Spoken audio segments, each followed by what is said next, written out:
जा रही है। चलो हो गया। हो गया। हाँ।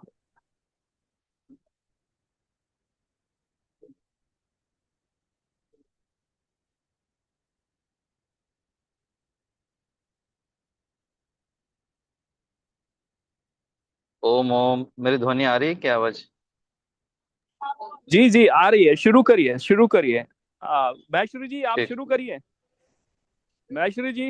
आज की मीटिंग में हाँ, जुड़े हुए आचार्य सभी आचार्य आदर रमेश जी हैं। ये दर्शन योग विद्यालय रोजड़ बनासकाठा से हैं, आचार्य हैं और बहुत ही वरिष्ठ व्यक्ति हैं। इन्होंने पूरा जीवन इन्हीं कार्यों के लिए समर्पित किया हुआ है। तो आप उनका स्वागत करें और कार्यक्रम को शुरू करें। हम लोग सब सुनता रहेंगे। मेरे साथ नेटवर्क की दिक्कत है, इस वजह से मैं आता रहूंगा जाता रहूंगा, पता नहीं। जब तक नेटवर्क साथ देगा तब जय तक गुरु मैं साथ माता हूँ। जय जी गोपाल, जी। स्वागत है। आज स्वागत की है। मीटिंग में जुड़े शुरू हुए करें। सभी भाइयों को आदरणीय आदर के साथ नमन प्रणाम। आज हमारे साथ परमादरणीय आचार्य रमेश आर्य जी जुड़े हुए हैं और योग में यम और नियम का महत्व इस विषय पर आप अपनी प्रस्तुति देंगे। हम सभी 30 मिनट में आचार्य जी अपनी प्रस्तुति देंगे, हम सभी ध्यान पूर्वक सुनेंगे और इसके बाद प्रश्नोत्तर सत्र में सभी साथी अपने अपने सवाल पूछेंगे और उसका उत्तर आचार्य जी देंगे। तो आचार्य जी, आपका इस कार्यक्रम में बहुत बहुत स्वागत है। तो आपसे विनम्र निवेदन है कि हमारे विषय योग में यम नियम का महत्व, इस पर आप प्रकाश डालिए। हमारे सभी साथी उत्सुकता पूर्वक आपकी प्रतीक्षा कर रहे हैं। धन्यवाद आचार्य ओम। जी। सभी को सादर नमस्ते। हाँ, आवाज आ रही है? ठीक। चलिए, तो एक बार गायत्री मंत्र का पाठ।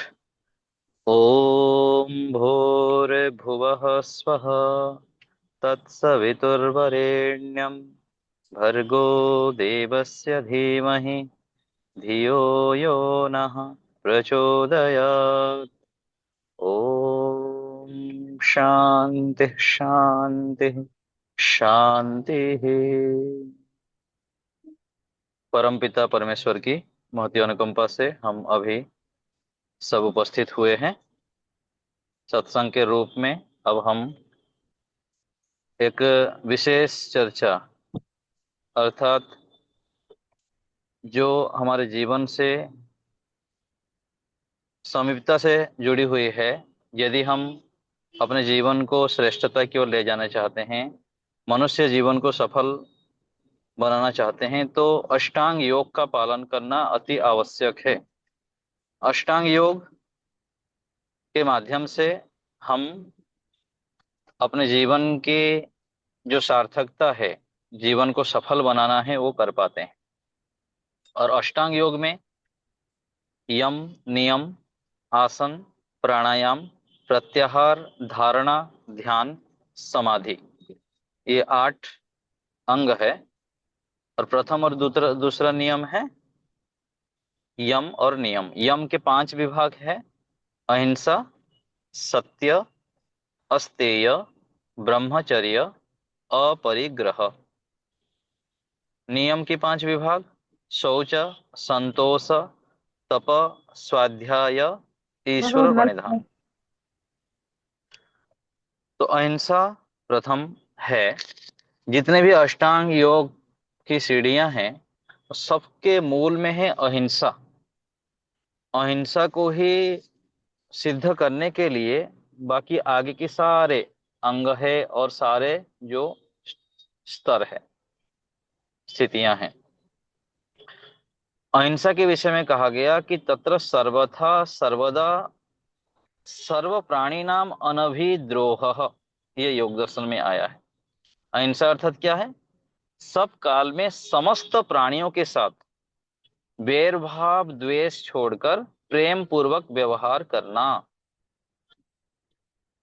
सामान्य रूप से हम सोचेंगे मैं तो किसी से द्वेष नहीं करता हूँ, बैर नहीं करता हूँ, ऐसे लगता है हमको। लेकिन सूक्ष्म रूप में जब चलते हैं तो उसके 81 भेद बताते हैं ऋषि। ऋषि व्यास जी ने उसकी व्याख्या में लिखे हैं, कृत कारित अनुमोदित, स्वयं करना, दूसरे से करवाना, और किसी कार्य को करते हैं तो अनुमोदित कर देने से भी हिंसा हो जाती है। फिर उसमें मृदु, मध्य, अधिमात्र, ऐसे अनेक वर्णन आता है। तो अहिंसा को हमको ध्यान देना है व्यवहार में, कि किसी भी स्थिति में हम किसी को कष्ट ना दे, बाधा ना पहुंचाएं।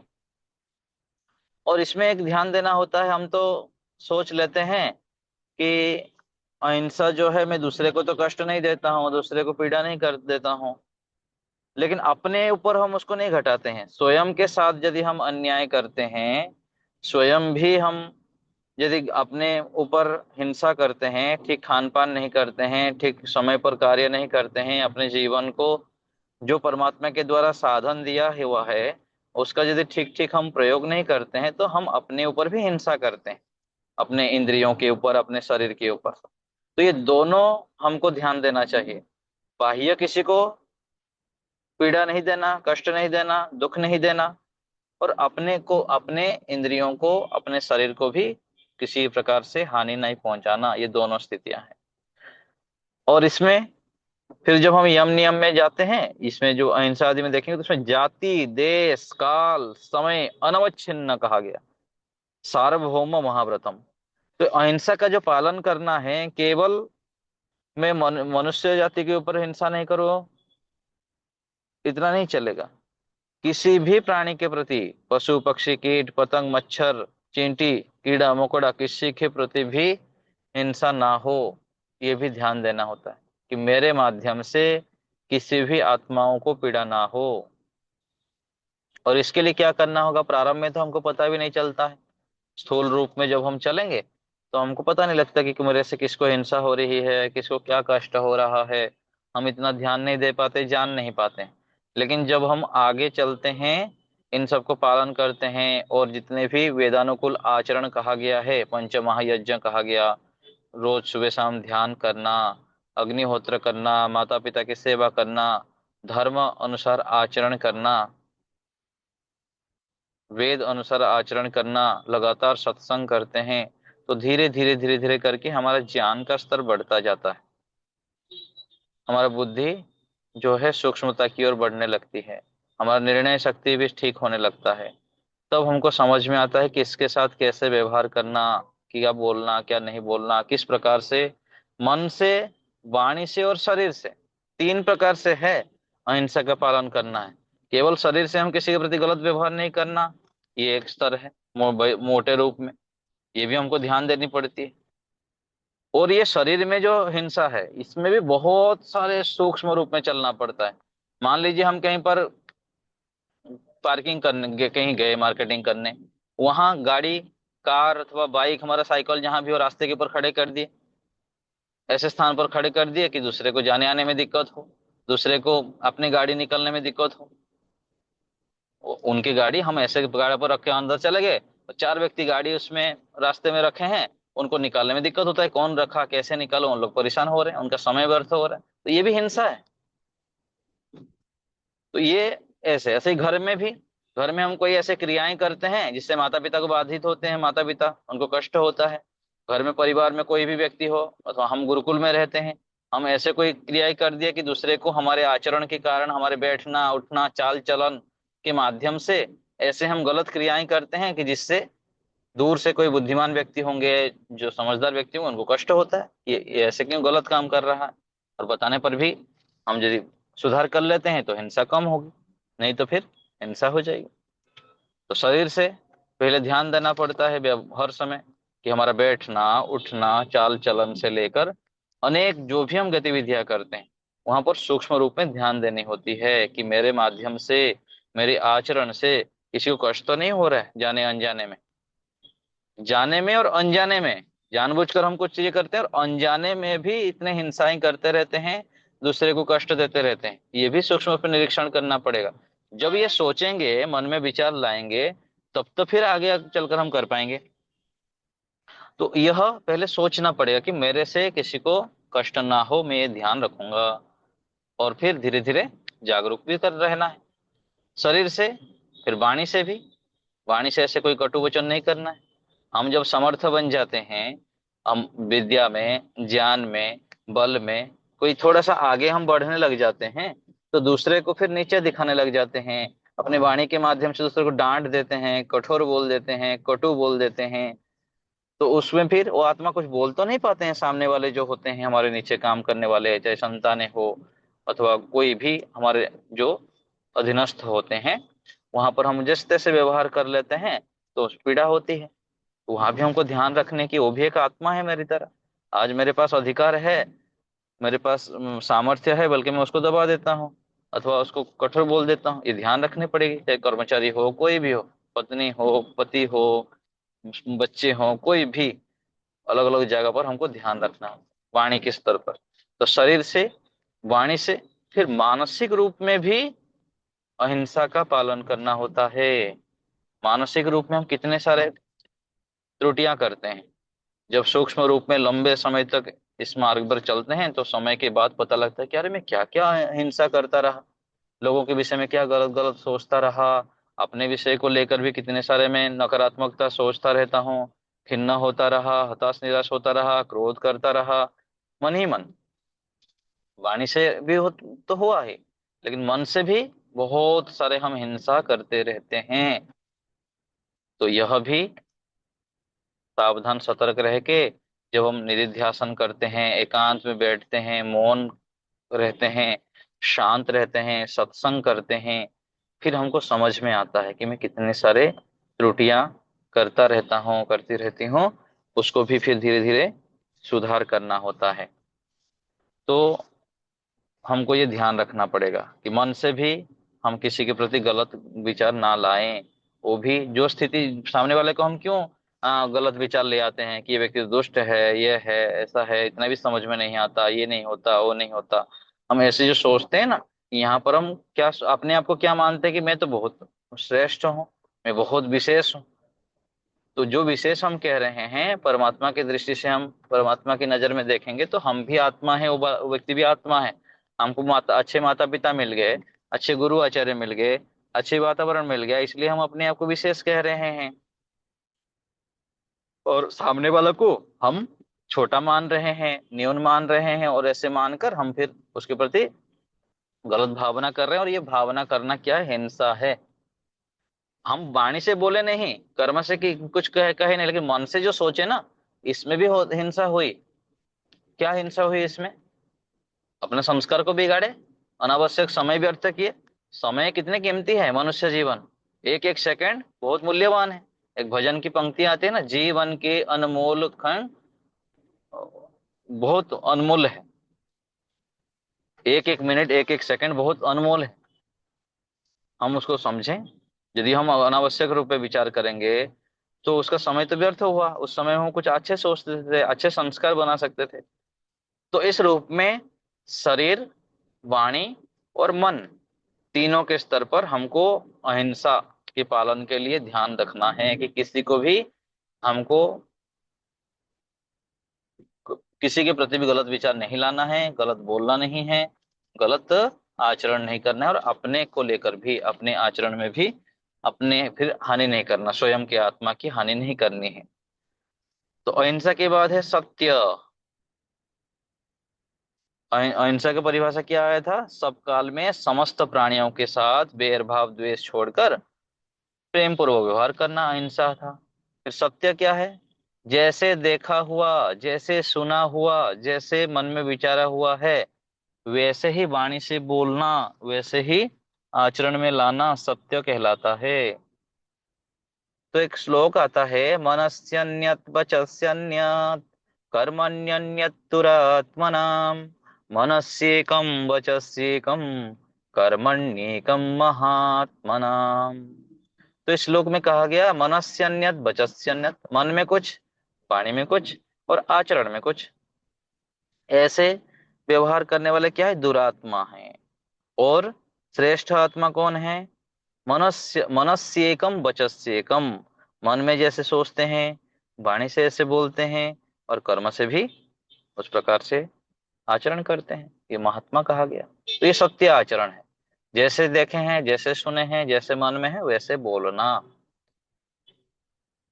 सत्य आचरण जो है ना, बहुत आवश्यक है हमको यदि सुख शांति प्राप्ति करनी है। हम छोटी छोटी चीजों के लिए, 10 रुपए के लिए, 5 रुपए के लिए, सामान्य व्यवहार में झूठ, पूरा खुल्लम खुल्ला झूठ ही बोलते रहते हैं। जब हम ऋषि दयानंद जी को देखेंगे, महर्षि दयानंद सरस्वती जी को, और भी महापुरुषों के जीवनी को हम पढ़ेंगे ना, सत्य के बदौलत उन लोग ना, सत्य आचरण के कारण कितने महान हो गए, कितने आत्मबल से युक्त थे। तो जब हम सत्य आचरण करते हैं ना, किसी से डरते नहीं हैं, भयभीत नहीं होते हैं, और आत्मबल बहुत अच्छा होता है, और परमात्मा के हम प्रिय बनते हैं, ईश्वर की ओर बढ़ते हैं और शांत रह पाते हैं। हम जो है अशांत, खिन्न, अनेक प्रकार से दुख आदि से घिरे रहते हैं, उसके मूल में क्या है? असत्य आचरण है। मनुस्मृति में श्लोक आता है कि अद्भिर्गात्राणि शुध्यन्ति मनः सत्येन शुध्यति। मन कैसे शुद्ध होता है? सत्य से। सत्य आचरण नहीं करेंगे तो फिर मन से प्रसन्न कैसे रहेंगे हम? मन में फिर ईश्वर को स्मरण कैसे कर सकते हैं? एकाग्र कैसे हो सकते हैं? अच्छे चीजों की ओर बढ़ कैसे सकते हैं? इसलिए सत्य आचरण बहुत आवश्यक है। तो जैसे मन में है वैसे वाणी से बोलना है, और जैसे बोलते हैं उस प्रकार से आचरण करना है। जिसको जहां पर समय दिया कि मैं अभी मुझ क्यों फोन करेगा कि हम कहीं पहुंचना है, तो मैं 10 मिनट में पहुंच रहा हूँ, तो 10 मिनट में वाणी से बोल दिए कि 10 मिनट में पहुंचूंगा, तो सोच समझ कर बोलना है कि 10 मिनट में पहुंचना है या आधा घंटे में पहुंचना है। नहीं तो वहां पर लगाना है कि लगभग 10 मिनट लग सकता है, अथवा थोड़ा ऊपर नीचे भी हो सकता है। ऐसे स्पष्ट रूप से बोल दिए, और बोलने के बाद व्यक्ति इतना नशे में रहता है, अथवा इतना समझ नहीं आ पाता है कई बार, क्योंकि जागरूक नहीं हुआ, कोई इतना हमको सिखाया पढ़ा नहीं, अथवा हम स्वयं भी इतना समझे नहीं कि कितना पाप कर रहे हैं, अधर्म आचरण हो जाएगा इस। तो जैसे हम किसी को वाणी से बोल रहे हैं कि 10 मिनट में आऊंगा, तो 10 मिनट में समय पर पहुंच जाना। यदि नहीं पहुंच पा रहे तुरंत फिर फोन करके, मैसेज करके बोलना है कि मैं नहीं आ पा रहा हूँ, अथवा इतना 5-10 मिनट लेट होगा। ये सत्य आचरण है। तो मन से सबको ठीक ठाक सुनाई दे रहा है? तो मन से, वाणी से और शरीर से भी सत्य आचरण करना है। अहिंसा के बाद सत्य हो गया, अहिंसा, सत्य, फिर अस्तेय। अस्तेय क्या है? किसी भी वस्तु को स्वामी के आज्ञा के बिना नहीं लेना। मन से, वाणी से, शरीर से। वाणी से भी चुरा लेते हैं, किसी की बात को बोल देंगे ये तो मेरी बात है, बोल देते हैं भाई, लाया कि दूसरे किसी से सुन के, तो उनके नाम लेके बोलना चाहिए, अथवा मैं किसी से सुना हूं ऐसे बोलना चाहिए, अपने नाम पर बोल देना, ये फिर वाणी से भी चोरी हो जाती है। शरीर से भी ऐसे ही चोरी करते रहते हैं, किसी की वस्तु को उठा लेते हैं। स्वामी के आज्ञा के बिना किसी वस्तु को उठाना भी नहीं है, बिल्कुल भी, ये चोरी है। तो जिस वस्तु के जो स्वामी हैं, उस वस्तु को लेने से पहले उनको पूछना है। किसी जगह पर गए हैं, किसी घर में गए, किसी के घर में, तो उनके घर में कोई भी वस्तु आप उठा के लेकर जा रहे हैं, किसी अपने प्रयोजन के लिए उठाएंगे, तो पूछना है, फिर जाके लेना है। किसी आश्रम में गए तो वहां भी किसी वस्तु को ले रहे हैं, कहीं से फूल भी तोड़ रहे हैं, फूल भी तोड़ना भी चोरी है, क्योंकि वो स्वामी है, वो बगीचा के जो मालिक हैं, वहां किसी भी फूल फूल तोड़ा दिया, किसको पूछ के अब तोड़े? सामान्य रूप से तो लगेगा क्या हो जाता है फूल तोड़ने में, ऐसे लगेगा, लेकिन योगाभ्यास की दृष्टि से वो चोरी है। तो अस्तेय, चोरी नहीं करना, चोरी त्याग। स्तेय अर्थात चोरी, अस्तेय अर्थात चोरी नहीं करना। तो अहिंसा, सत्य, अस्तेय, फिर ब्रह्मचर्य। ब्रह्मचर्य अर्थात ब्रह्म में विचरण करना। तो ब्रह्म अर्थात वेद, ब्रह्म अर्थात ईश्वर, और ब्रह्म अर्थात वीर्य। तो ईश्वर में रमण करना, ईश्वर की रोज उपासना करना, वेदों के वेदों को पढ़ना, वेदानुकूल आचरण करना, और शारीरिक शक्तियों की रक्षा करना, वीर्य आदि धातुओं का, ये ब्रह्मचर्य। ठीक है, फिर इसके फल बताऊंगा थोड़ी देर में। तो अहिंसा, सत्य, अस्तेय, ब्रह्मचर्य और अपरिग्रह। अनावश्यक वस्तुओं को और हानिकारक वस्तुओं को, अनावश्यक विचारों को और हानिकारक विचारों को संग्रह नहीं करना, यह है अपरिग्रह। तो हम देखिए कितने सारे वस्तुओं को हम संग्रह करते हैं, अनावश्यक और हानिकारक वस्तुओं को संग्रह करते हैं। और चलो वस्तुओं का संग्रह एक तरफ रखते हैं, विचारों को देख लीजिए। हम अनावश्यक विचारों को इकट्ठा करते हैं और हानिकारक विचारों को। कहीं पर दो मित्र मिल जाते हैं, कहीं पर दो साथी मिल जाएंगे, तो कितने सारे विचारों को इनकी निंदा करेंगे, उसकी चुगली करेंगे, कितने सारे कुछ इकट्ठा कर लेते हैं, कितनी हानि होती है। तो अपरिग्रह का पालन करना है। परिग्रह अर्थात संग्रह करना, और अपरिग्रह अनावश्यक चीजों को संग्रह नहीं करना। तो ये हो गया यम। और नियम, शौच, संतोष, तप, स्वाध्याय, ईश्वर प्रणिधान। तो शौच अर्थात क्या है? शुद्धि। शुद्धि में भी दो विभाग है, आंतरिक शुद्धि और बाह्य शुद्धि। पहले बाह्य शुद्धि लेंगे, शरीर, वस्त्र, पात्र, स्थान, खान पान, धन उपार्जन, इनकी भी शुद्धि चाहिए, शरीर की भी शुद्धि चाहिए, और खान पान का भी शुद्ध रखना है, क्या खाना क्या नहीं खाना, कितनी खानी है, ये सब ध्यान रखना है। धन उपार्जन को भी शुद्धि रखना है, घर में जहां रहते हैं सारे वस्तुओं को भी शुद्ध रखना है, ये आवश्यक है। ये सब क्या है? यदि हमको योग करना है, ध्यान करना है, समाधि को प्राप्त करना है, समाधि अर्थात समाधान, समाधि अर्थात कोई विशेष हम ऐसे उस प्रकार से, ठीक है वो भी जानना चाहिए, लेकिन हम जितना यम नियम को पालन करेंगे, आगे चलकर आसन प्राणायाम ध्यान इन स्तर को चलते हैं, तो फिर हमारे जीवन में समाधान आता जाता है। लगातार हम अच्छे प्रकार से समाधान कर पाते हैं प्रत्येक परिस्थिति में। कोई भी संकट आए, बाधा आए, चुनौतियां आए, उसको हम सामना कर पाते हैं, समाधान कर पाते हैं। कब कर पाएंगे? जब हम यम नियम का पालन करेंगे, अष्टांग योग का पालन करेंगे। नहीं तो पदे पदे हम दुखी रहेंगे, हताश रहेंगे, निराश रहेंगे, घबराते रहेंगे, चंचल हो जाएंगे, और बहुत अधिक हानि कर लेंगे। स्वयं के भी हानि करेंगे, परिवार के भी हानि करेंगे, समाज के भी हानि करेंगे, राष्ट्र के भी हानि करेंगे। और यदि हम यम नियम का पालन करेंगे, ईश्वर की भक्ति करेंगे, तो हम अपना भी कल्याण करेंगे, परिवार का, समाज का, राष्ट्र का, विश्व का कल्याण कर रहे हैं। तो हम सामान्य नहीं हैं, हम एक एक व्यक्ति अद्भुत हैं, महान हैं, परमात्मा की दिव्य रचना है। इसलिए हमको यम नियम का पालन करना अति आवश्यक है, और पालन से पहले हमको समझना पड़ेगा यम नियम को। तो यम को हम देख लिए, नियम में देख रहे हैं सोच। सोच अर्थात शुद्धि। शुद्धि में जो है, बाह्य शुद्धि हो गया, शरीर, वस्त्र, पात्र, स्थान आदि। और बाह्य शुद्धि से अधिक जरूरत है आंतरिक शुद्धि। मन बुद्धि आदि इंद्रियों को शुद्ध रखना, सत्य आचरण करना, ये सब क्या है? आंतरिक शुद्धि। तो बाह्य शुद्धि भी जरूरत है और आंतरिक शुद्धि। यदि शुद्धता नहीं होगी तो फिर हम कैसे सुखी रहेंगे, शांत रहेंगे, प्रसन्न रहेंगे? तो हम जहां पर भी गंदगी होती है, मान लीजिए हमारे पास कोई यहाँ पर गंदगी हो जाए जहां हम बैठे हैं, बैठना नहीं चाहेंगे, कोई सोच कर दिया, बिल्ली सोच कर दी, अथवा कोई भी गंदगी हो जाए, तो हम बैठ ही नहीं पाते हैं। तो सोचिए, यदि हम शरीर के अंदर का शुद्धि नहीं करेंगे, बाह्य शुद्धि का ध्यान नहीं देंगे, तो फिर कैसे ध्यान लगाएंगे, कैसे हम ईश्वर को प्राप्त करेंगे, अथवा जीवन में कहीं लौकिक क्षेत्र में विशेष उत्कर्ष को प्राप्त करेंगे? तो सोच की बात हो गया संतोष।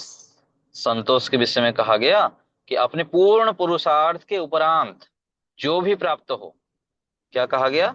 पूर्ण पुरुषार्थ अपनी ओर से करना, फिर जो मिल गया उसमें संतुष्ट रहना, दुखी नहीं होना। फिर इतना मिलना था, ये था, वे था, ऐसे ऐसे सोच के फिर हताश निराश होंगे, हानि करेंगे अपना। तो ये संतोष है। संतोष की बात तप। तपो द्वंद्व सहनम। दो तप किसे कहते हैं? धर्माचरण रूपी उत्तम कर्तव्य कर्मों को करते हुए हानि, लाभ, मान, अपमान, भूख, प्यास, सर्दी, गर्मी आदि को सहन करना, ये क्या है? तप है। क्या कहा गया? धर्माचरण हम जब करेंगे, श्रेष्ठ आचरण करेंगे, सत्य आचरण करेंगे, तो उसमें हानि होंगे, लाभ होंगे, सर्दी आएगी, गर्मी आएगी, भूख होगा, प्यास होगा, निंदा होगी, कई सारे लोग कुछ कुछ भी बोलेंगे, लेकिन उस धर्म आचरण को, सत्य आचरण को, श्रेष्ठ आचरण को नहीं छोड़ना, लगातार करते जाना, यह है तपस्या। फिर तप के बाद है स्वाध्याय। स्वाध्याय अर्थात मोक्ष शास्त्रों का अध्ययन करना, जीवन को सफल बनाने के लिए। पूर्ण सुख शांति को प्राप्त करने के लिए जो जो शास्त्र उपयोगी है, ऋषियों के ग्रंथ है, प्रामाणिक ग्रंथ है, सत्य ग्रंथ है, वेद, दर्शन, उपनिषद, मनुस्मृति, रामायण, महाभारत आदि आदि ऋषियों के जो ग्रंथ हैं उनको पढ़ना, ये क्या है? स्वाध्याय है। और ओम और गायत्री मंत्र आदि का भी जप करना स्वाध्याय है। और स्वाध्याय क्या है? आत्मनिरीक्षण करना, आत्म मूल्यांकन करना। मैं कौन हूँ, कहाँ से आया हूँ, कहाँ जाऊंगा, अभी कहाँ पर खड़ा हूँ, कितना पुरुषार्थ करने की मुझको आवश्यकता है और कितना कर रहा हूँ। ये क्या है? स्वाध्याय, स्वयं का अध्ययन करना। फिर आगे ईश्वर प्रणिधान, शरीर, बुद्धि, बल आदि सभी साधनों को ईश्वर प्रदत्त मानकर उनकी आज्ञा के अनुसार ही पालन करना, उनके विरुद्ध आचरण नहीं करना, और उसका फल मोक्ष का चाहना, ईश्वर प्राप्ति को चाहना, और धर्म आचरण को चाहना, और समाधि प्राप्त करने की चाहना, निष्काम भावना से करना। ये क्या है? ईश्वर प्रणिधान है कि प्रभु आपने सब कुछ दिए हैं आपकी प्राप्ति के लिए, आपकी प्रसन्नता के लिए मैं कार्य कर रहा हूँ। ऐसी भावना रखना कि प्रभु सब कुछ आपका है, मैं तो निमित्त मात्र हूँ। ऐसे मानकर जब हम कार्य करते हैं और उसका फल, फिर लौकिक फल नहीं चाहते हैं, मोक्ष फल चाहते हैं, निष्काम फल चाहते हैं, तो ये ईश्वर प्रणिधान है। तो ये संक्षिप्त में आपको यम नियम का परिचय कराया। तो इसका फल बता रहा हूँ। योग दर्शन में ऋषि पतंजलि जी ने क्या फल बताए हैं यम नियम के? तो अहिंसा प्रतिष्ठायाम तत्सन्निधो वैर त्याग, ये फल है। अहिंसा का पालन करेंगे, किसी को भी मन वाणी शरीर से कष्ट नहीं पहुंचे, क्या होगा? तत्सन्निधो वैर त्याग, आपके सानिध्य में आने वाले व्यक्ति के यथा योग्य आपके आचरण को देखकर, आपकी योग्यता के अनुसार उनके अंदर भी वैर भाव, द्वेष सब छूट जाएंगे। उनके आपके सानिध्य में आते ही उनके मन में शांति होगी, उनके मन में प्रसन्नता होगी, वो भी गलत आचरण छोड़ेंगे। धीरे धीरे करके उनका जीवन भी बदलने लग जाएगा। ये क्या है? अहिंसा पालन करने से ये लाभ होता है। स्वयं तो हम बदलेंगे ही, लेकिन धीरे धीरे हमारे सानिध्य में आने पर लोगों के जीवन में भी परिवर्तन आ जाता है, ये लाभ होता है। फिर सत्य प्रतिष्ठायाम क्रियाफल आश्रयत्वम, ये योग दर्शन के सूत्र है। सत्य की प्रतिष्ठा क्या लाभ होगा? क्रियाफल, जो हम चाहते हैं, जिसको जो बोलेंगे वो हो जाएगा। अर्थात जैसे हम किसी श्रेष्ठ व्यक्ति हमारे अधीन है, उनको हम बोलेंगे तुम्हारा ये हो जाए, तो वो हो जाएगा। तो जो हम चाहेंगे वो फल हो जाएगा। क्यों होगा? क्योंकि हम ऐसे लंबे समय से आचरण किए हुए हैं और वैसे ही हम आचरण करेंगे। किसी को कुछ ऐसे कुछ भी उठा के बोल दिया, ऐसा नहीं है। हम परीक्षण करके बोलेंगे, सावधानी पूर्वक व्यवहार करेंगे, अपने साथ भी और दूसरे के विषय में भी बोलेंगे। तो हम जब सत्य आचरण करते हैं तो हम जो बोलते हैं वो हो जाता है। क्रियाफल, क्रिया का जो फल है वो होने लग जाता है।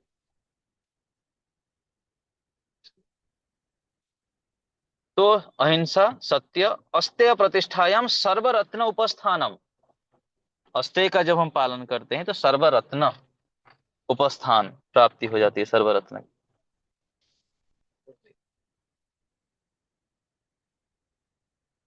तो अस्तेय का पालन करने पर, चोरी त्याग कर देने पर जो है सर्वरत्न, सभी रत्न की प्राप्ति हो जाती है, सभी उत्तम वस्तुओं की प्राप्ति हो जाती है। इसलिए हम जब किसी को भी, किसी के प्रति भी किसी की वस्तु को लेने की इच्छा नहीं करेंगे तो परमात्मा की व्यवस्था से हमको सब कुछ प्राप्त हो जाएगा। ये लाभ होता है। सर्वरत्न उपस्थानम, जितने सर्वरत्न अर्थात क्या है? केवल धन नहीं है रत्न, अर्थात जितने उत्तम उत्तम पदार्थ है। हम जब किसी को चुराएंगे नहीं, किसी का अन्याय पूर्वक लेने की इच्छा नहीं करेंगे, तो फिर हमको भगवान की व्यवस्था से सब कुछ मिल जाएगा। सर्वरत्न हमको हमारे पास आ जाएंगे, मिल जाएंगे।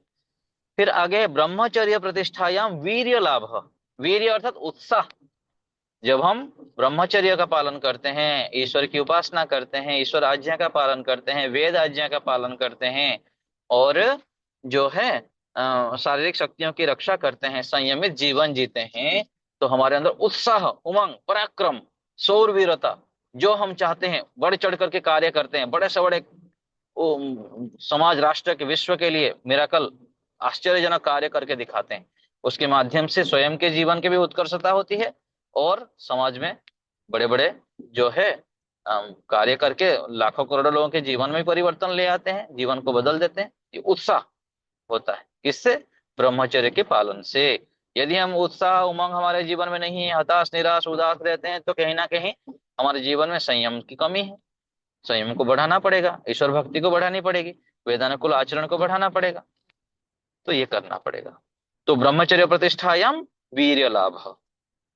फिर आगे है अपरिग्रह स्थैर्य जन्म कथनता संबोध, ये फल है। जब अपरिग्रह का पालन करेंगे, अनावश्यक हानिकारक वस्तुओं को विचारों को हम संग्रह नहीं करेंगे, तो जन्म कथनता संबोध, अर्थात मैं कौन हूँ, कहाँ से आया हूँ, मुझको क्या करना चाहिए, इन विषयों की गहराई में हम जा पाएंगे। नहीं तो यदि सभी वस्तुओं को संग्रह में लग जाएंगे, विचारों के संग्रह में लग जाएंगे, भौतिक साधनों में लग जाएंगे, तो फिर ये गूढ़ रहस्य को कैसे आप जानेंगे, नहीं जान पाएंगे हम।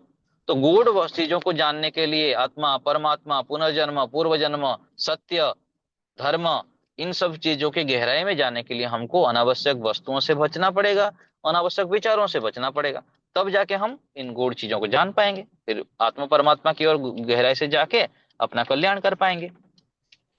तो अपरिग्रह के पालन करने से ये लाभ होता है। फिर आगे है शौच, शौचात स्वांग जुगुप्सा परेर असंसर्ग, ये एक सूत्र है। शौच का पालन करने से व्यक्ति दूसरे के शरीर से घृणित देखता है और बहुत अधिक शुद्धता का पालन करता है, और विशेष रूप से फिर शरीर आदि का ज्ञान हो जाता है। शरीर वास्तविकता क्या है, शरीर की, शरीर किस लिए हमको मिला हुआ है, उससे क्या प्रयोजन सिद्ध करना है, अनावश्यक गलत चीजों में फिर प्रवृत्त नहीं होता है। सोच का जो पालन करता है, शुद्धता का पालन करता है। फिर दूसरा सोच का और एक फल बताया कि सत्व शुद्धि सौमनस्य एकाग्र्य इंद्रिय जय आत्मदर्शन योग्यत्वानि च, ये सोच के पालन का फल ऋषि बता रहे हैं, महर्षि पतंजलि जी ने।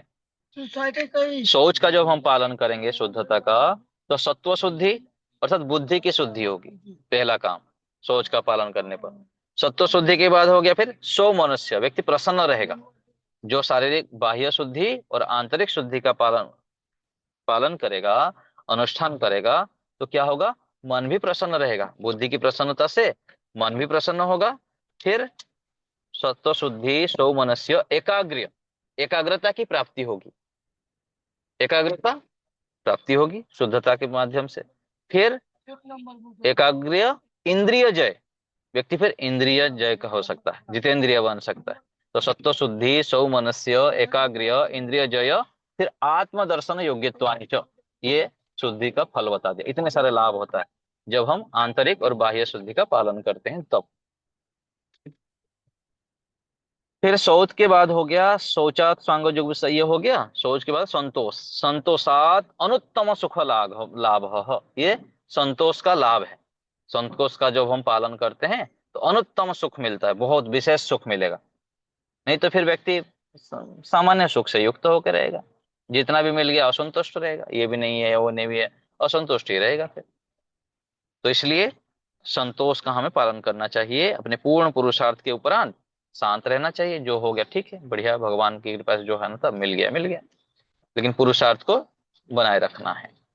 फिर आगे है सोच के संतोष के बाद है तप, तपो द्वंद्व सहनम, तप का पालन करने से व्यक्ति फिर द्वंद्व सहन करने लग जाता है, ध्यान में लंबा बैठ पाएगा। यदि सामान्य व्यक्ति तपस्या करने वाला नहीं होगा तो थोड़े से भी ध्यान में बैठा हिलते डुलते रहेगा, इधर खुजलाता रहेगा, इधर कुछ इधर उधर ध्यान देता रहेगा, द्वंद्व सहन नहीं कर पाएगा। तो तप के पालन करने से ये लाभ है। फिर तप के बाद है स्वाध्याय, स्वाध्यायात इष्ट देवता संप्रयोग, स्वाध्याय के लाभ बता गया। इष्ट देवता, जो ईश्वर को हम प्राप्त करना चाहते हैं, जो भी हमारा इष्ट है, भगवान है, जो भी परमात्मा का स्वरूप है, उसको हम प्राप्त करने लग जाते हैं। मोक्ष आदि शास्त्रों का पालन करेंगे, गायत्री ओम का जप करेंगे, अपना आत्मनिरीक्षण करेंगे, तो स्वाध्याय के करने से बहुत लाभ होता है। इसलिए स्वाध्याय के विषय में बहुत बहुत वर्णन आता है शास्त्र में कि स्वाध्याय को कभी भी नहीं छोड़ना चाहिए। स्वाध्यायात मां प्रमोद, ऐसे आता है। स्वाध्याय रोज करना चाहिए, अच्छे अच्छे ग्रंथों को पढ़ते रहना चाहिए, और ओम गायत्री आदि मंत्र का जप भी हमको अधिक से अधिक करना है। सामान्य पुरुषार्थ करेंगे, सामान्य जप करेंगे, 11 बार 21 बार जप कर लिए, थोड़ा बहुत जप कर लिए, उसमें ज्यादा सिद्धि नहीं मिलेगी, विशेष उपलब्धि नहीं मिलेगी, विशेष हम आध्यात्मिक शिखर पर नहीं पहुंच पाएंगे। हमको तो हजारों बार, लाखों बार, करोड़ों बार जप करनी पड़ेगी, एक एक घंटा लगाना पड़ेगा, और फिर अर्थ विचार पूर्वक जप करना होगा, फिर भावना बनाते हुए जप करना है, फिर श्रद्धा पूर्वक जप करना है। तो ये सब उसका स्तर है। तो हम इस प्रकार से जप आदि भी करें, और अपना आत्मनिरीक्षण भी करें, स्वाध्याय में अपना निरीक्षण भी करें, अपना अध्ययन भी करें। मैं कौन हूँ, कितना दिन भर क्या अच्छा काम किया, क्या नहीं किया, क्या करना था, ये सब निरीक्षण भी करना चाहिए, अध्ययन भी करना चाहिए, अपना स्व अध्यय अध्ययन स्वाध्याय। फिर आगे ईश्वर प्रणिधान। ईश्वर प्रणिधानात समाधि लाभ। ये है, ईश्वर प्रणिधान से क्या होगा, हम शीघ्र समाधि को प्राप्त कर लेंगे, ये लाभ है। समाधि अर्थात समाधान। तो यदि हम ईश्वर को सर्वोपरि मान के ईश्वर आज्ञा का पालन करेंगे, तो हम शीघ्रता से सभी क्षेत्र में समाधान को प्राप्त कर लेंगे, जल्दी से। जितना हम संसार को ही सर्वोपरि मान के चलेंगे, उतना क्या है, हमको समाधान नहीं मिलेंगे, हम समस्याओं से घिरे रहेंगे, क्योंकि संसार के लोग कितने हमको ज्ञान विज्ञान देंगे, कितना हमको समाधान दे सकते हैं, उनके अल्पज्ञ हैं। ठीक है, उनसे भी सहायता जितना है लेते हैं हम, लेकिन विशेष समाधान तो परमात्मा के सानिध्य से मिलते हैं। जितना हम ईश्वर को सर्वोपरि मानते हैं, ईश्वर के विषय में अधिक से अधिक जानते हैं, उनकी भक्ति करते हैं, उनके सानिध्य में रहते हैं, तो हमको परमात्मा की कृपा से विशेष ज्ञान बल आदि की प्राप्ति होती है। फिर हम समाधान सभी का अपना भी करने लग जाते हैं, फिर सभी के समाज जो हमारे संपर्क में आते हैं उनका भी समाधान करने लग जाते हैं, उनके जीवन में भी परिवर्तन करने लग जाते हैं। तो इसलिए कहा गया ईश्वर प्रणिधानात समाधि लाभ। ईश्वर प्रणिधान से ये लाभ है। तो यम और नियम, ये परिभाषा आपको बताया, फिर आगे उसके लाभ भी बता दिया। महर्षि पतंजलि जी ने इसकी विस्तृत व्याख्या की है।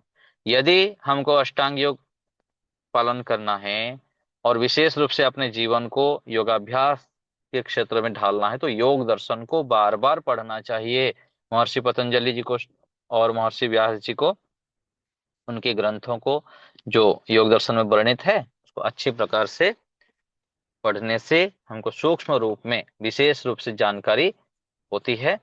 तो आपको ये यम नियम के विषय में कुछ बताने का प्रयास किया। तो इस रूप में हम विचार करें, निर्णय करें, और धीरे धीरे इसमें अपने आप को ढलाने के लिए प्रयत्न करते रहें। इति ओम। आप लोग को कुछ पूछना हो तो पूछ सकते हैं। बहुत बहुत धन्यवाद आचार्य जी, आपने बहुत ही सारगर्भित रूप से हमें यम और नियम का शब्दार्थ और निहितार्थ समेत उसकी पूरी भावना में महर्षि पतंजलि ने जो योग दर्शन में प्रयुक्त किया था उसको सुगमता पूर्वक हम लोगों को उसका ज्ञान कराया। इसके लिए आपको हम लोग धन्यवाद ज्ञापित करते हैं, और हम हमारे साथ उपस्थित सभी आदरणीय बंधुओं से और बहनों से निवेदन करते हैं कि इस सेशन को आगे बढ़ाते हुए आप लोग यदि मन में कोई भी प्रश्न हो तो आचार्य जी से पूछ सकते हैं। आज की इस सभा में जो उपस्थित लोग हैं, मैं उनके नाम पढ़ देता हूं एक बार। ये हमारे साथ जो है सुमेर सिंह राजावत जी हैं, आदरणीय अलका दीदी जी हैं, अरुण तिवारी हैं, बलदेव राज सूद जी हैं, जीवेश पांडे जी हैं, जितेंद्र कुमार जी हैं, कल्याण आनंद जी हैं, मनीषा जोशी जी हैं, निर्मल कुंदू जी हैं, शशि पुरोहित जी हैं, शोभा महेंदु जी हैं, सुशीला मिर्जा जी हैं, विशाल जी हैं, और ये बनबा सिनीरा नमस्ते, ये कुछ नाम आ रहा है, रेडमी करके एक महान भाव जुड़े हैं जिनका नाम नहीं प्रकाशित हो रहा है। तो सुमेर सिंह राजावत जी ने अपना हैंड रेज किया है। जो भी साथी सवाल पूछेंगे अपना हैंड रेज कर देंगे ताकि हमें पता चले कि ये कुछ पूछना चाह रहे हैं। तो सुमेर सिंह राजावत जी, आप आचार्य जी से अपना प्रश्न पूछिए। सुमेर सिंह राजावत जी। धर्म और ईश्वर आज्ञा क्या है? जी। ईश्वर आज्ञा ही धर्म है। धर्म कोई अलग होता हो और ईश्वर आज्ञा अलग हो, ऐसा नहीं है। ईश्वर की आज्ञा वेद में है, और वेद को सरल रूप से समझाने के लिए अलग अलग दर्शन है, उपनिषद है, अन्य ग्रंथ है। तो वेद की जो आज्ञा है, ईश्वर की जो आज्ञा है, वो वेदों में वर्णन है। और वेदों के जो वर्णन को अलग अलग रूप से व्याख्या करते हैं ये ग्रंथ। और धर्म क्या है? तो ईश्वर की आज्ञा तो वेद में कहा गया, और वेद को ही दर्शन, उपनिषद, मनुस्मृति आदि में बताया गया। और धर्म के विषय में भी अलग अलग ग्रंथ में अलग अलग बताया गया है। जैसे वैशेषिक दर्शन में धर्म के विषय में कहा गया, यतो अभ्युदय निश्रेयस सिद्धि ही सधर्म। ऐसे ही मनुस्मृति में कहा गया, धृति ही क्षमा दमोस्तेयम शौचम इंद्रिय निग्रह धीर विद्या सत्यम क्रोधस दशकम धर्म लक्षणम। धृति, धैर्य रखना, क्षमा, और धृति क्षमा, दम, इंद्रियों का दमन करना। धृति क्षमा दमोस्तेयम, अस्तेय का पालन करना, चोरी नहीं करना। और धृति क्षमा दमोस्तेयम शौचम, शुद्धता का पालन करना। और ये सब धर्म के लक्षण बता दिए। लेकिन भगवत गीता में एक विशेष धर्म के सरल बात बता दिया गया है, जिसको सबको आराम से समझ में आए और हम याद रख सके। तो उसमें कहा गया, श्रूयताम धर्म सर्वस्वम श्रुत्वा च अवधार्यताम आत्मनः प्रतिकूलानि परेशान न समाचरेत। श्रूयताम धर्म सर्वस्वम, धर्म का सार सुनो। श्रुत्वा च अवधार्यताम, सुनकर धारण करो। क्या है धर्म का सार? आत्मनः प्रतिकूलानि परेशान न समाचरेत, आत्मा के प्रतिकूल दूसरों के साथ आचरण ना करें। जो हमें अच्छा नहीं लगता वो दूसरे के साथ आचरण नहीं करें, जो हमें अच्छा लगता है वो दूसरे के साथ करें। हमको जो ठीक ठीक, हम जो चाहते हैं दूसरे से कि ऐसे ऐसे व्यवहार करें, हम भी ऐसे ही व्यवहार दूसरे के साथ करें। ये क्या है? धर्म है। तो इस रूप में हमको धर्म के विषय में समझना चाहिए। और जितने भी यम नियम आदि है, ये सब ईश्वर की आज्ञा हैं। यम यम नियम का आचरण है, धर्माचरण है, न्याय आचरण है, वेदानुकूल आचरण है। ये जितने भी कहते हैं ये सब ईश्वर की आज्ञा ही है, केवल शब्दांतर ही है, पर्यायवाची ही। ठीक है, और कुछ इसमें पूछना हो तो बताइए। आचार्य जी, हमारे साथ अरुण तिवारी जी जुड़े हुए हैं। उन्होंने चैट बॉक्स में लिख करके अपना प्रश्न पूछा है कि जप कब करना उचित है। जी। जप के विषय में ऐसा शायद है, वो। देखिए, हाँ मैं पढ़ लिया। जप के विषय में ऐसा है कि दिन रात जब भी करना चाहे कर सकते हैं, जब भी करना चाहे, जितना करना चाहे, जितना अधिक करेंगे उतना अच्छा है, उतना हमारे अच्छे संस्कार बनेंगे। उस प्रकार से अधिक से अधिक अच्छे संस्कार बनते जाएंगे, और उसको धीरे धीरे जितने हम जप करते जाएंगे उतना हमारा चित्त शुद्ध होगा, अच्छे संस्कार बनेंगे, और अपने चित्त भी शुद्ध होता है। तो आपकी अनुकूलता से सबसे अधिक उत्तम तो सुबह का समय, सुबह 4 से 6 बजे, 3 बजे से 3 से 6 बजे तक बढ़िया समय है, सबसे उत्तम। यदि उस रूप में देखेंगे तो सुबह से रात को जल्दी सो जाएं, सुबह उठ के करें 3 से 6 के बीच में। और बाकी जब भी समय हो, देखिए सांख्य दर्शन में कहा गया, न स्थान नियम चित्त प्रसादनम, चित्त की प्रसन्नता यहीं पर बैठने से होगी, वहां बैठने से होगा। इसको दूसरे जगह पर जप में भी ऐसे ही लगा सकते हैं कि अब ये इस समय करना, इससे ठीक लाभ होगा, ऐसे होगा वैसे होगा। उत्तम तो है ब्रह्म मुहूर्त में करना, संधि वेला में, शाम के समय करना, सूर्य उदय के से पहले और सूर्यास्त के बाद। जैसे यज्ञ का विधान हम करते हैं अग्निहोत्र का, तो ऐसे इस समय करो, कर सकते हैं, उत्तम है।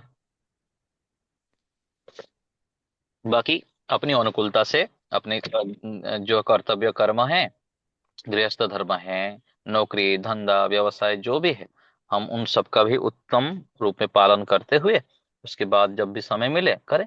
और उस बीच बीच में कभी भी समय मिला तो बैठे हुए हैं, गायत्री मंत्र का जप करते रहे, मंत्री मन ही मन ओम का जप करते रहे।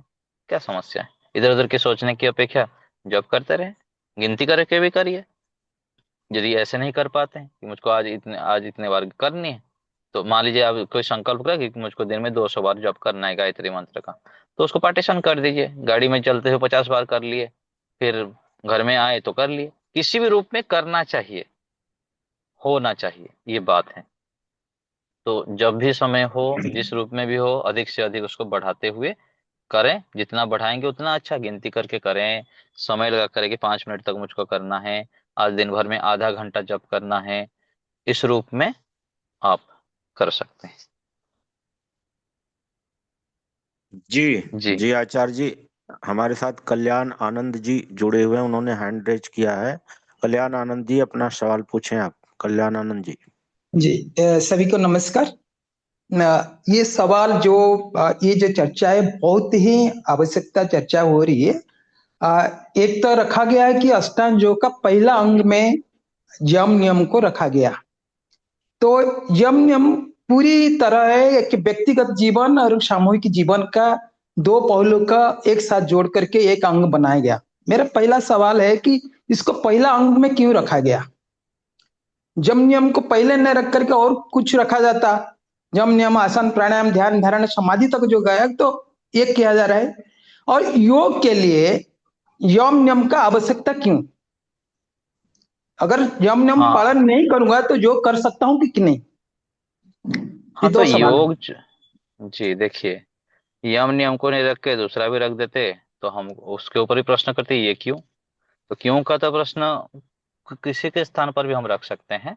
देखिए, ऋषियों जो हुए हैं ना, ऋषि लोग हुए हैं जो वेद समाधि प्राप्त करके हमारे सामने जो संविधान रखे हैं ना, उन लोग बहुत हाई लेवल के बुद्धि का स्तर रहा उनका। ऋषि दयानंद जी लिखते हैं, महर्षि दयानंद सरस्वती जी, उनको कोई ऋषि जैसे बताए कि आप ऋषि हैं, इतने महान हैं, इस प्रकार से बताए, तो वो बोले कि अरे मैं तो कुछ नहीं हूँ। मैं यदि महर्षि कणाद पाणिनि पतंजलि, जो ये पतंजलि आदि ऋषि हुए हैं ना, उस समय में होता तो मैं सामान्य पंडित की तरह भी गिननी नहीं होता। ऋषि दयानंद जी जैसे व्यक्ति बोल रहे हैं। तो ऋषियों की जो शैली है ना, जो भी चीज वो करते हैं वो बहुत बुद्धिमत्ता से करते हैं। उसके पीछे बहुत गूढ़ होता है कि इस रूप में चलने से हमको शीघ्र लाभ होगा। व्यक्ति आज क्यों लोगों के जीवन विशेष ध्यान समाधि आदि प्राप्त नहीं होती है, एकाग्रता नहीं होती, क्योंकि वो यम नियम को ध्यान नहीं देते हैं, सीधा आसन में बैठ जाते हैं, आसन करने लग जाते हैं, प्राणायाम करने लग जाते हैं, और ऐसे ही आगे बढ़ने लग जाते हैं, इसलिए ध्यान अभी ठीक नहीं होता। तो यम नियम के होने से ही ऊपर का सिद्ध होता है। हम बाहर भी देख रहे हैं वो चीजें, और अपने जीवन में भी देख सकते हैं। हम यम नियम का पालन को पूरा छोड़ दें और केवल आसन प्राणायाम आदि करने लग जाए, तो हमको विशेष उपलब्धि की प्राप्ति नहीं होगी। तो इस दृष्टि से जब हम दूसरे को देखते हैं, ऋषियों के संविधान को देखते हैं, और स्वयं भी जो हम 10 साल 20 साल इस मार्ग पर चलते हैं, तो समझ में आता है कि यही ठीक है, इसीलिए ऐसे रखे हैं। ऐसे करके हमको यहाँ पर समझना चाहिए। और दूसरा प्रश्न आपका था कि यम नियम का पालन ना करके क्या हम योग नहीं कर सकते हैं क्या? तो योग अर्थात क्या है? योग अर्थात चित्त वृत्ति निरोध। और चित्त वृत्ति निरोध करना है तो हमको ये योग अर्थात अष्टांग योग, इस सीढ़ियों के हिसाब से चलना पड़ेगा, तब जाके चित्त वृत्ति निरोध होगी और समाधि की प्राप्ति होगी।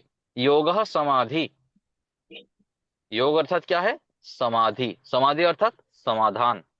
तो समाधान को यदि प्राप्त करना है तो ऐसे ही चलना पड़ेगा। ऋषियों ने चले, करोड़ों ऋषि मुनि चले हुए हैं। हमारे सामने आज जो उपलब्ध है गुरु आचार्य विद्वान सन्यासी, उन लोग भी ऐसे चल के आगे उन्नति कर रहे हैं, तो हमको भी चलना पड़ेगा। यदि हम उसको बोले नहीं मैं तो ऐसे नहीं करूंगा, ठीक है, आप करके देखिए।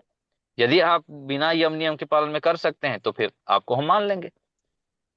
नहीं, तो मेरे मेरे नहीं सवाल नहीं है आप, कि हाँ, ये मैं मैं आपके नहीं, समझ आपके गया। लिए नहीं बता रहा हूँ, आपके लिए नहीं बता हाँ। रहा हूँ। जो भी मतलब मेरे मेरे भी शंका यदि आपके स्थान पर होगा ना, तो मैं भी यही कहूंगा कि हमारे सामने गुरु ऋषि लोग हैं, गुरु आचार्य हैं, तो हम यदि ऐसे करके कर सकते हैं तो हमको प्रयास करना चाहिए। कर सकते हैं हम, उसमें कोई ये नहीं है।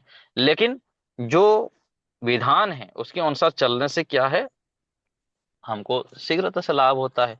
हम यदि कुछ दिन के परीक्षण के लिए कर सकते हैं तो हमको मना नहीं है, बिल्कुल हम कर सकते हैं। नहीं, नहीं, मेरे मेरे मन में यही आया कि पतंजलि का आने का 5,000 साल, 4,000, 4,500, 5,000 साल, उनके पहले भी जितने दर्शन आए, जितने हाँ सानिध्य प्राप्त हुए जो जी, बड़े बड़े ऋषियों ने, तो जी, वो तो ये पतंजलि के पहले उपलब्धियां है, सारी चीज, है ना, बिल्कुल मैं पतंजलि आपका जो प्रश्न उधर। समझ गया। हाँ, हाँ, इसमें तो मेरे सुनिए को मैं लग रहा बताता है हूँ। ये जी, वो तो बिल्कुल, किसी प्रक्रिया में आए होंगे, और ये सब चीज इसीलिए मैं पूछा। चलो। बिल्कुल मैं समझ रहा जी। हूँ। देखिए, ऋषियों की शैली, आप ऋषियों के ग्रंथों को जो पढ़ेंगे ना, तो उन हम्म। लोग अपने क्रेडिबिलिटी, मतलब अपनी जो किए हुए रहते हैं ना, वो अपने सिर पर नहीं लेते हैं कि मैंने किया। ठीक है ना, उसमें कहते हैं अथ लगाते हैं, अथ शब्दानुशासनम, अनुशासनम, अर्थात ये जो मैं वर्णन कर रहा हूँ योग के विषय में, ये मेरा नहीं है। पीछे जो परंपरा चली आ रही थी, मेरे को जो समझ में आया, मेरे को जो ज्ञान विज्ञान समझ में आया, उसके अनुसार मैं लिख रहा हूँ, ये अंतिम नहीं है। ऐसे भी आप जब पाणिनि जी को पढ़ेंगे हमारे व्याकरण शास्त्र में, तो वहां भी ऐसे ही लिखा गया, अथ, वहां हुआ योगानुशासनम, यहाँ अथ शब्दानुशासनम। और महर्षि पाणिनि जी को जो हम पढ़ते हैं ना, वहाँ बहुत सारे ऋषियों का वर्णन आता है। तो पहले भी आ रहा होगा, मना नहीं है आपकी जो शंकाएं हैं। लेकिन कोई यदि पीछे जाए, करें तो ठीक है, कर सकते हैं, करने के लिए क्या मना है, मुख्य हमको रिजल्ट आना चाहिए। तो इस प्रकार से हमको समझना चाहिए ऋषियों की। ऋषि दयानंद जी भी ऐसे ही बोलते हैं कि ब्रह्मा से लेकर जैमिनी पर्यंत जो उनके सिद्धांत है, मैं उसी को आगे बता रहा हूँ, मेरे को जो समझ में आया, जो मैं मेहनत करके समझ ये किया, इस रूप में हमको समझना चाहिए। जी धन्यवाद। जैसे हमारे वेद अनादि हैं, ये उसी प्रकार हमारे शास्त्र भी अनादि हैं। और महर्षि पतंजलि ने उनको केवल सूत्रबद्ध किया है, संक्षिप्तीकरण किया था, जी जी, कोडिफाई किया बिल्कुल था। बिल्कुल बिल्कुल। हाँ, जी तो ये परंपरागत ज्ञान को सुगम रूप से आगे की पीढ़ी में पहुंचाने के लिए उन्होंने, जैसे महर्षि वेद व्यास जी ने लिपिबद्ध किया था हमारे श्रुतियों को, उसी जी प्रकार महर्षि पतंजलि ने सूत्रबद्ध किया था। विशाल जी जो है चैट बॉक्स में पूछना चाह रहे हैं कि हम ऐसा क्या करें कि यम नियम का पालन हमेशा हमारे मस्तिष्क में रहे, कि हम उसको स्लिप ना करें, बिल्कुल वो हमारे ध्यान में रहे और हमसे कोई चूक ना हो पाए। जी। पढ़ना पढ़ाना, सुनना सुनाना, महर्षि दयानंद जी ने आर्य समाज के नियम में ये लिखे हैं कि यही ब्राह्मण का कर्तव्य है। ब्राह्मण अर्थात जो बुद्धिमान बनना चाहता है, बहुत आगे बढ़ना चाहता है, और श्रेष्ठ संस्कारों का निर्माण करना चाहता है, उनको ये काम करना ही पड़ेगा। और ये सभी के लिए कर्तव्य है, सभी के लिए। कोई भी हम किसी भी कार्य क्षेत्र में हैं, अब हम नौकरी करते हैं, धंधा करते हैं, सुरक्षा करते हैं, प्रत्येक कार्य, इन सब करने के बाद कुछ समय, 1 घंटा 2 घंटा 3 घंटा, इन पढ़ने पढ़ाना सुनना सुनाने कार्यों को करना पड़ेगा। महर्षि कणाद जी ने महर्षि जो है सांख्य दर्शन में महर्षि कपिल जी ने लिखते हैं, आवृत्ति ही असकृत उपदेशम। जो हम पढ़े हैं, सुने हैं, जाने हैं, उनकी आवृत्ति तो करनी ही पड़ेगी, बार बार करनी पड़ेगी। जब हम बार बार करेंगे, तब जाके ये विद्या उपस्थित रहेगी। जैसे मैं बताऊं अपना, हम गुरुजनों को भी देखते हैं, सालों से पढ़ाते हैं, बार बार पढ़ाते हैं, बार बार सुनते हैं, बार बार उसके ऊपर चिंतन मनन करते हैं। क्यों करते हैं? मैं जो आपको भी पढ़ा रहा हूँ, सुना रहा हूँ, जो भी बोल रहा हूँ, किस लिए? कि मेरी आवृत्ति हो रही है। आप लोग की कितनी होगी नहीं होगी, वो अलग पक्ष है। मेरी आवृत्ति हो रही है ना, हजारों बार लाखों बार मैं जो पढ़ाऊंगा, बार बार चिंतन करूंगा, पढ़ूंगा, ऐसा करूंगा, तो क्या होगा, मेरे मन वस्तु में उपस्थित रहेगा, फिर आचरण में आ जाएगा। तो सबको ऐसे ही करना पड़ेगा, बार बार सत्संग करनी पड़ेगी, हजारों बार लाखों बार सुनना पड़ेगा, पढ़ना पड़ेगा, नोट बनानी पड़ेगी, उसके ऊपर फिर एकांत में बैठकर चिंतन मनन करनी पड़ेगी, तब जाके होगा। तो ऐसे हमको आवृत्ति करनी पड़ेगी लंबे समय तक। जी। हाँ, जब तक हमारे और कोई भाई हैंड रेज करें तब तक आचार्य जी, मेरा प्रश्न आपसे है जी। कि तस्य वाचक प्रणव तज्जपस्तदर्थ भावनम, तो हम प्रणव के अंतर्गत क्या राम कृष्ण शिव आदि भी नाम उसमें गिनती कर सकते हैं? मेरा व्यक्तिगत विचार, मेरा व्यक्तिगत, मैं किसी जी। गुरु आचार्य अथवा किसी याद ने, मेरा जो व्यक्तिगत मुझ को जो समझ में आता है ना, मैं भी अलग अलग गुरुओं को देखा हूँ, अलग अलग आश्रमों में गया हूँ, देश भर में अलग अलग तीर्थ स्थान को गया हूँ और लोगों को देखता हूँ मैं, साधु संत को, और जो वैदिक मार्ग से अलग भी हैं, जो संत गण हैं। तो जो मुझको समझ में आया कि चाहे कुछ भी आप करें, चाहे राम जी को माने, कृष्ण जी को माने, राधा को माने, कुछ भी करें, हम्म। जब हम स्टेप बढ़ाएंगे ना, तो परमात्मा बहुत महान है, बहुत दयालु है, बहुत हितैषी है हमारे। हम आगे बढ़ेंगे ना, तो अंदर से ही प्रेरणा होगी कि नहीं बेटा, तो इतना नहीं, तेरे को और कुछ करना है, तो सत्य आपके सामने ही आने लग जाएगा। ठीक है ना? तो आप करें, कुछ भी करें, करना शुरू करें। जो वह बढ़ चढ़ करके करेंगे, जीवन में धीरे धीरे उत्कर्षता होगी, शुद्धता होगी, पवित्रता आएगी, तो आपके अंदर से ही प्रेरणा होगी। आप धीरे धीरे और भी ऊंचे लेवल को प्राप्त करते जाएंगे, और सत्य की ओर फिर समझ बढ़ते जाएंगे, सत्य फिर पकड़ लेंगे कि ये ऐसा है। तो ओम तो है ही, ऋषियों ने बता दिया। बाकी यदि ओम हमको समझ में कम आ रहा है कि नहीं, मैं ऐसे करके देखता हूँ, ये किए, हमारे सामने ये संत व्यक्ति हैं, हम हमारे सामने कोई आदर्श दिख रहे हैं कि इनके जीवन ये जप किए तो ये बढ़िया कर रहे हैं, अथवा इनके जीवन में परिवर्तन हुआ, मैं भी ये करूंगा, ठीक है, करके देखिए, लाभ होगा। तो जप एक साधन है, ये हमको समझना पड़ेगा। साधन से हमको साध्य तक पहुंचना। केवल जप कोई करता रहे और यम नियम का आचरण ना करें, जीवन में संयमित व्यवहार ना करें, धन उपार्जन पवित्रता पूर्वक ना करें, तो ओम ओम का जप कर देने से थोड़ी होगा। तो जप एक साधन है। तो जप हम किसी भी भगवान के किसी भी नाम करें, लेकिन साथ साथ इन सब चीजों को साथ साथ लेके चलना चाहिए। और जितना जहां समझ में आए बस करते जाएं, नहीं करने की अपेक्षा करना अच्छा है, तो करते जाएं। जी, धन्यवाद आचार्य जी। हमारे अन्य कोई साथी, किसी का कोई प्रश्न हो तो कृपया हैंड रेज करें या अनम्यूट करके अपना सवाल पूछें आचार्य जी से।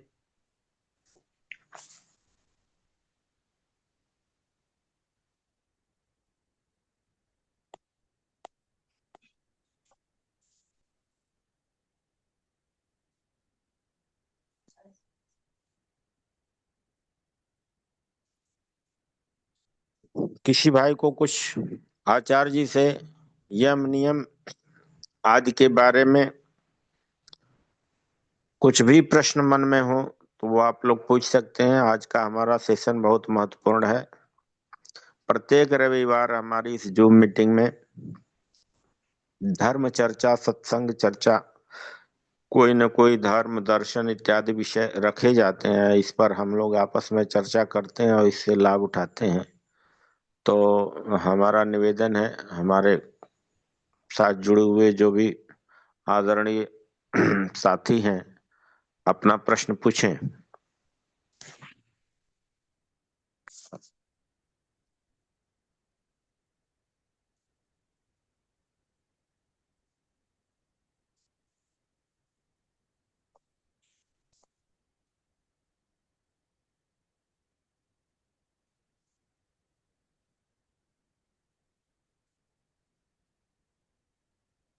स्वामी जी, जब तक आप कोई प्रश्न करता लगता है शेष नहीं है, तो मेरा एक प्रश्न और ले लीजिए। जो यम नियम के पालन है उसमें सूत्रकार ने प्रतिपक्ष भावना करने को कहा है, जबकि हम इसका पालन में हिंसा आदि और क्रोध आदि उद्वेग हमें जो है परेशान करें, तो हम उनका प्रतिपक्ष भावना करें। तो इस पर थोड़ा सा प्रकाश डालें। हाँ, तो जैसे हमारे सामने कोई कष्ट बाधाएं आते हैं, तो उनके तुरंत हम फिर प्रतिकार करते हैं। हमारे ऊपर कोई एक्शन किया, तो हम फिर रिएक्शन करते हैं। तो जब कोई शत्रु आक्रमण करेगा, यदि हम अपनी ओर से उसके प्रति सतर्क सावधान नहीं होंगे, उसके प्रतिकार नहीं करेंगे, हमको हमारी रक्षा नहीं करेंगे, तो हमको आक्रमण करके हमको क्षत विक्षत कर देगा, अर्थात हमको हानि पहुंचा देंगे। हमारी बहुत अधिक हानि हो सकती है। तो ऐसे रूप में जब हम यम नियम का आचरण करने लगेंगे, तो कहीं ना कहीं होंगे कुछ ना कुछ होगा, अलग अलग प्रकार से हिंसा करने की भावना हो जाएगी, और असत्य आचरण करने की हो जाएगी, अब्रह्मचर्य कार्य करने की हो जाएगी, अपरिग्रह परिग्रह करने की हो जाएगी। सभी प्रकार से जब होगा तो तुरंत ब्रेक लगाना पड़ेगा। प्रतिपक्ष वितर्क बाधने प्रतिपक्ष भावनम, ये सूत्र है। वितर्क अर्थात जो हम चाहते नहीं, वो यदि आ गया तो तुरंत प्रतिपक्ष भावना करना, तुरंत सतर्क सतर्क सावधान होना है। क्यों? इसके अगले सूत्र में कह रहे हैं, यदि हम प्रतिपक्ष भावना नहीं कहे, अपने सुरक्षा नहीं किए, तुरंत ब्रेक नहीं लगाए, तो क्या हानि होगी? उस हानि को जानकर, अच्छी प्रकार से विचार करके, मन मस्तिष्क में रख के फिर प्रतिपक्ष भावना करना चाहिए। यदि नहीं करेंगे तो हानि होगी। क्या हानि होगी? तो कह रहे हैं कि वितर्क हिंसादय कृत कारित अनुमोदिता लोभ क्रोध मोह पूर्वका मृदु मध्य अधिमात्रा दुख अज्ञान अनंत फल इति प्रतिपक्ष भावनम। यदि अहिंसा आदि विचार आने पर हम रोके नहीं, कृत अर्थात स्वयं करना, कारित दूसरे से करवाना, अर्थात अनुमोदित कोई कर रहे हैं, हम उसके प्रति कोई मन में सोच लिए अथवा वाणी से बोल दिए, कोई कर रहा है, कोई काम तीसरा कर रहा है, हमारा उसमें सीधा सीधा नहीं था, लेकिन हम तीसरा करने के बाद भी मन में अच्छा या बुरा रिएक्ट कर दिए। यदि कोई गलत काम कर रहा है और हम सोचे चल ठीक है कोई बात नहीं करता रहे, तो ये हम उसको अनुमोदित कर दिए, मतलब समर्थन कर दिए। तो स्वयं करना, दूसरे से करवाना, और कोई कर रहा है यदि हम अनुमोदित कर दिए, तो क्या होगा? दुख अज्ञान अनंत फल, स्वयं उसमें दुख होगा। गलत काम कर रहे हैं तो दुख ही होता है, अच्छे अच्छे काम करते सुख शांति प्रसन्नता होती है। तो दुख भी उत्पन्न होता है और अज्ञान भी बढ़ेगा। ज्ञान तो बढ़ेगा नहीं, हम जो गलत सोच लिए, गलत क्रियाएं किए, तो अज्ञान बढ़ा। और ये दुख अज्ञान तो इसी जीवन के साथ साथ अभी भी हो रहा है, पूरा जीवन भर हमको उसके कारण दुख होगा और अज्ञान बढ़ेगी, उसका मल्टीप्लाई होता रहेगा। एक बार किए तो फिर दूसरे बार किए, तीसरे बार करेंगे, फिर अनंत फल, अगले कई जन्मों तक भी ये संस्कार हमारे साथ चलता रहेगा। ये कर्मफल सिद्धांत है। कोई भी हम अच्छे बुरा कर्म करते हैं तो उसका पूरा लंबे समय तक परिणाम प्रभाव पड़ता है। पूरा इतिहास को उठा के हम देखें, आज भी राजनेताओं को देखें, अलग अलग हमारे आसपास के लोगों को देखें, पूरा देश में इतिहास को देखें, कोई भी कर्म व्यर्थ नहीं जाता है। कितना भी चालाकी से लोग कर देते हैं, गलत व्यवहार कर लेते हैं, अलग अनेक अनेक प्रकार से लोगों को हानि पहुंचाते हैं, बच पाते हैं क्या? कितने कष्ट होता है, कितने उनका पीढ़ी खराब हो जाता है, व्यक्ति दुखी रहता है, रोगी हो जाता है, आगे चलकर कितने निंदनीय होता है। देखिए, पूरा हम देख सकते हैं सब जगह पर दृष्टि उठा के। तो इन सबको देख के हमको सावधान होना है कि मुझको नहीं करना है ऐसा। इसीलिए इसलिए प्रतिपक्ष भावना करनी चाहिए कि ना, नहीं करना। और दूसरी तरफ इतना अच्छे कार्य है, मुझको अच्छे कार्य करना है, सुख बढ़ेगा, ज्ञान बढ़ेंगे, और अनंत जीवन तक इसी जीवन में अच्छे संस्कार बन रहा है। अगले जीवन में यदि मोक्ष हो गया तो अच्छी बात है, नहीं तो अच्छे माता पिता मिलेंगे, अच्छे वातावरण मिलेगा, हमको छोटे से ऐसे गुरुकुल में पढ़ने को मिल जाएगा, और शीघ्र हम समाधि लगा के सन्यासी बन के फिर मोक्ष की ओर बढ़ेंगे। इस रूप में दुखदाई पक्ष को देखना और सुखदाई पक्ष को देखना, आदर्शों को देखते हुए तुरंत हमको ब्रेक लगाना है, वितर्क को रोकना है, नहीं तो फिर बहुत हानि हो जाएगी। तो हानि पक्ष को देखना और लाभ पक्ष को देखना, हानि को देखकर हमको गलत विचार नहीं लाना है। और इसी को कहा गया क्लिष्टा क्लिष्टा, क्लिष्ट और अक्लिष्ट वृत्ति। जब क्लिष्ट वृत्ति आएंगे, क्लिष्ट अर्थात दुखदाई, बंधन में डालने वाला, जन्म मरण के चक्कर में डालने वाला। और अक्लिष्ट वृत्तियां क्या है? हमको मोक्ष की ओर ले जाने वाले, सुख की ओर ले जाने वाले, सुख शांति प्रसन्नता आनंद स्वास्थ्य की प्राप्ति करने वाले अक्लिष्ट वृत्तियां हैं, अर्थात सुखदायी विचार। तो उन विचारों को हमको बढ़ाना है और गलत विचार आने पर तुरंत रोकना है। और विचार क्यों आया, क्यों बार बार मेरे पास गलत विचार है, उसके ऊपर भी रिसर्च करना है। मैं नहीं चाहता हूँ फिर भी गलत विचार आते रहते हैं, ऐसे कैसे हो जाएगा? आप नहीं चाहेंगे फिर भी आ रहे हैं, तो क्यों आ रहा है उसके ऊपर भी विचार करिए। गलत खान पान किए हैं आप, धर्म पूर्वक कमाई नहीं किए हैं, और कई सारे आप असंयमित आचरण कर रहे हैं, इसलिए गलत विचार आ रहे हैं। तो अपने संयमित आचरण करिए, कमाई को अच्छा कीजिए, दान पुण्य कीजिए, धर्म पूर्वक चलिए, साधु संगत कीजिए, खान पान को शुद्ध करिए, सत्वगुण को बढ़ाइए। तो सत्वगुण बढ़ेगा तो क्यों रजोगुण तमोगुण युक्त विचार आएंगे, गलत विचार आएंगे। तो ये हमको परीक्षण करना है, गलत विचार क्यों आ रहे हैं, उसको जानना, उसको दूर करना। यदि स्वयं को समझ में नहीं आ रहा है तो जो श्रेष्ठ गुरु आचार्य विद्वान सन्यासी ऋषि महर्षि और महान आत्माएं हैं उनके सानिध्य करिए, गुरु बनाइए और गुरुजनों के सानिध्य कीजिए। फिर आपको पता लगेगा क्या करना क्या नहीं करना, कैसे सोचना कैसे नहीं सोचना, ये फिर समझ में आएगा। फिर आप गलत विचार नहीं आएगा। तो वितर्क को हटाना चाहिए, किसी भी गलत विचार हमारे मन में ना आए। हर समय अच्छे विचारों को लाते रहें और अच्छे विचारों को बढ़ाते जाएंगे तो फिर अच्छे संस्कार बन जाएंगे, पूरा मजबूत बन जाएगा संस्कार। और चाहने पर भी गलत विचार आएंगे ही नहीं, चाहे क्यों चाहेंगे गलत विचार, और छोड़ देंगे। तो ये असंभव नहीं है, संभव है कि हम लगातार अच्छा, श्रेष्ठ, महान, दिव्य विचारों से युक्त हो सकते हैं। लेकिन मेहनत तो करनी पड़ेगी, पुरुषार्थ करना पड़ेगा, फिर हम इसे कर सकते हैं। जी धन्यवाद। सुमेर सिंह जी, अपना सवाल पूछिए। मोक्ष क्या है? क्या मोक्ष इसी जन्म में पूरा होता है? मोक्ष अर्थात दुखों से छूटना। दुखों से छूटना संभव है, इसी जीवन में भी कर सकते हैं। जैसे डॉक्टरी की पढ़ाई करते हैं, आईएएस की पढ़ाई करते हैं, अलग अलग पढ़ाई करते हैं, फिर डॉक्टर बन जाते हैं, आईएएस बन जाते हैं। तो जो इसके पैरामीटर हैं, जो उनकी योग्यता है, उस योग्यता को आप क्रॉस कर देंगे, प्राप्त कर लेंगे तो मोक्ष हो जाएगा। मोक्ष प्राप्ति के लिए 5 क्लेशों का दग्धभेद करना आवश्यक है। अविद्या, अस्मिता, राग, द्वेष, अभिनिवेश। इन 5 क्लेशों को दग्धभेद करने के लिए शास्त्रों का अध्ययन करना पड़ेगा, यम नियम का पालन करना पड़ेगा। जो इस मार्ग में आगे बढ़े हुए हैं उनके अनुशासन में, उनके मार्गदर्शन में चलते जाएंगे तो प्राप्त कर सकते हैं, क्यों नहीं कर सकते हैं। पुरुषार्थ तो करनी पड़ेगी, करेंगे तो प्राप्त हो जाएगा, सबको प्राप्त हो जाएगा, क्यों प्राप्त नहीं होगा। और परमात्मा तो सबको प्राप्त कराने के लिए ही तो इस संसार में भेजे हैं। ये संसार दुख दुख देने के लिए थोड़ी भगवान ने बनाए हैं। भगवान तो बनाए कि इस दुखों से बाहर निकलो, यहाँ से निकल के जल्दी निकलो बाहर, इसलिए इतना अमूल्य शरीर दिए हैं। इतने लाखों योनियां हैं, उसमें मनुष्य शरीर श्रेष्ठ शरीर है, मन बुद्धि इंद्रियां ये सब श्रेष्ठ, इतना दिव्य रत्न दिए हैं परमात्मा, किस लिए? दुखों से छूटने के लिए, मोक्ष को प्राप्त करने के लिए। तो हम प्राप्त कर सकते हैं, बहुत अवश्य कर सकते हैं, संभव है।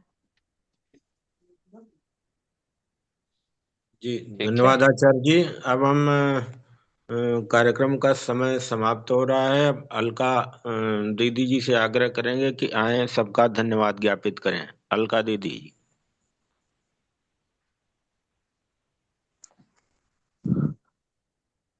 अलका जी सुन रही हैं? हाँ जी। ओम शांति। बहुत बहुत ओम। धन्यवाद। इन्होंने अपने हमारे सभी को ही योग से इतना परिचित किया और इतना इंस्पायर किया है कि मुझे लगता है कि आप सभी को भी अवश्य योग कितना महत्वपूर्ण है हमारे जीवन में, इसका अनुभव आया होगा। मैं बहुत धन्यवाद करती हूँ उन्हें, जिन्होंने हमें इतनी अच्छी रीति से योग की महती सिखाई। मुझे तो ये अनुभव हो ही रहता है कि योग बहुत ही महत्वपूर्ण है, लेकिन दूसरों को भी वैसा समझाना ये बहुत मुश्किल होता है। तो हमारा तो रोज चालू ही होता है से सुबह 8 बजे प्रीति जी जब सिखाते हैं तो मैं सोचती हूँ कि आप सभी भी वो योगा का अवश्य लाभ लें। ओम शांति। धन्यवाद सभी को। प्रणाम, नमस्कार आचार्य जी, धन्यवाद। जी सभी को धन्यवाद। नमस्ते सभी को। धन्यवाद आचार्य जी, नमस्ते। नमस्ते। नमस्ते आचार्य जी। नमस्ते जी।